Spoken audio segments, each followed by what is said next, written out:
Let's move on to the second emailed in topic today. And the second emailed in topic today comes to us from Larry Naguit, who writes, just wondering if you saw that Michael Pena was cast as Mr. Roarke in the Fantasy Island movie they're making. It's very hard to imagine anyone else other than Ricardo Montalban in the role. Do you think they made the right choice? All right, so we talked a little while ago about how they are doing a Fantasy Island movie. I think it's a great idea. I really do. Because when you look at Fantasy Island, there are so many elements in that show that I think are quite trendy right now. There's supernatural elements to it. There's dark elements to it. You could throw in borderline horror kind of storylines as well as this two really incredible characters in Mr. Roarke and Tattoo. I mean, right? You got these two incredibly compelling characters. The casting of Michael Pena, good job, by the way, Ray, putting that graphic together. The casting of Michael Pena, I got to say, is an intriguing one. It's an intriguing one. I always pictured the Mr. Roarke character as an older character. Now, don't get me wrong, I don't need them to look like Ricardo. I don't even really necessarily need them to sound like Ricardo. That's not the case.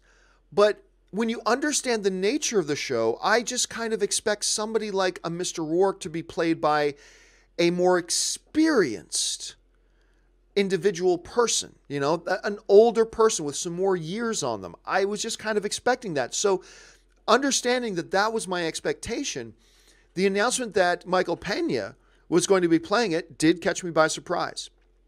Now, most important thing here, though, is did they hire an actor with talent?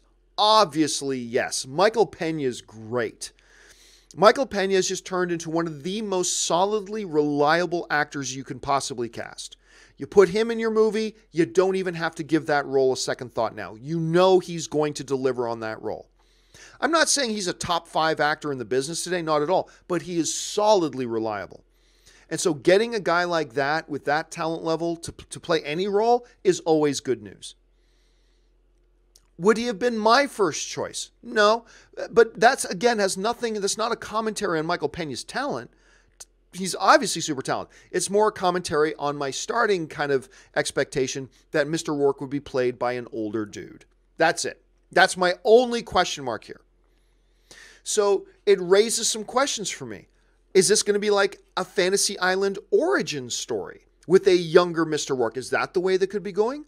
Or could it be that Fantasy Island's been around for 5, 6, 7 years and, you know, Michael Pena started Fantasy Island. This Mr. Roarke started Fantasy Island when he was 25.